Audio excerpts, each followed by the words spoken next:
احکام وراثت کے بارے میں جو اللہ تعالیٰ نے تفصیلات بیان کی، نبی کریم صلی اللہ علیہ وسلم نے اس کی تشریح اپنی احادیث مبارکہ کے ذریعے کی۔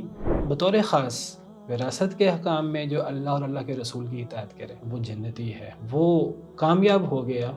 اگر دیگر معاملات میں کوئی کمی کوتاہی بھی ہو گئی، اگر وراثت کے احکام میں اس نے اپنے آپ کو اللہ رسول کے احکامات کے تابع کر دیا تو وہ کامیاب ہو گیا، وہ اللہ کی جنتوں کا حقدار بن گیا۔ جب اتنی بڑی فضیلت ہے، اتنا بڑا مقام ہے، تو پھر سزا بھی اتنی ہی بڑی ہے۔ وَمَن يَعْصِ اللَّهَ وَرَسُولَهُ آیت نمبر 14 سورہ نساء۔ جو اللہ اور اللہ کے رسول کی نافرمانی کرے، وَيَتَعَدَّ حُدُودَهُ، اللہ کی حدوں کو کراس کرے، یہ حد ہے اللہ کی۔ وراثت کے احکام بھی اللہ کی حد ہے۔ يُدْخِلْهُ نَارًا خَالِدًا فِيهَا، اللہ اس کو آگ میں داخل کریں گے جس آگ میں وہ ہمیشہ ہمیشہ رہے گا۔ وَلَهُ عَذَابٌ مُّهِينٌ، اور اس کے لیے رسوا کن عذاب ہے۔ اس آیت کریمہ سے اللہ رسول کی کوئی بھی نافرمانی مراد ہو سکتی ہے بالعموم، لیکن بالخصوص آیت نمبر 13 اور 14 میں وراثت کے تفصیلی احکام کے بعد اس سے بالخصوص احکام وراثت بھی مراد لیے جا سکتے ہیں۔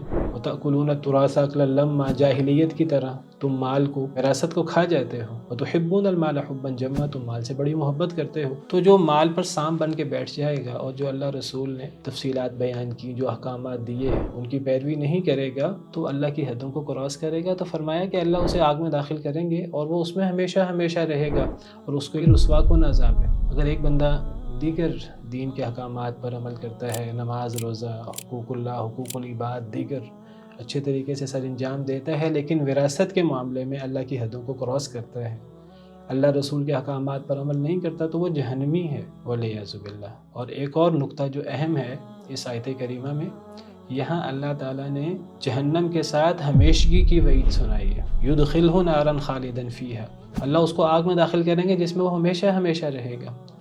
ہمیشگی کا عذاب آگ کا، یہ تو عام طور پر مشرک کے لیے اس کا ذکر آتا ہے۔ اگر ایک بندہ مشرک نہیں ہے، موحد ہے، لیکن دیگر معاملات میں کمی کوتاہی ہوتی ہے، توبہ کیے بغیر فوت ہو گیا، اللہ فرماتے ہیں میں چاہوں تو معاف کر دوں، چاہوں تو سزا دے دوں، پھر سزا دے کر وہ جنت میں چلا جائے گا۔ لیکن شرک کے علاوہ اگر آپ غور کریں، قتل ایک ایسا گھناؤنا عمل ہے جس پر ہمیشگی کی وعید ہے، اور ایک وراثت کے معاملے میں اللہ رسول کے احکامات کی نافرمانی، اللہ کی حدوں کو کراس کرنا، اس پر اللہ نے صرف جہنم کی وعید نہیں سنائی، جہنم میں ہمیشگی کی وعید سنائی ہے والعیاذ باللہ۔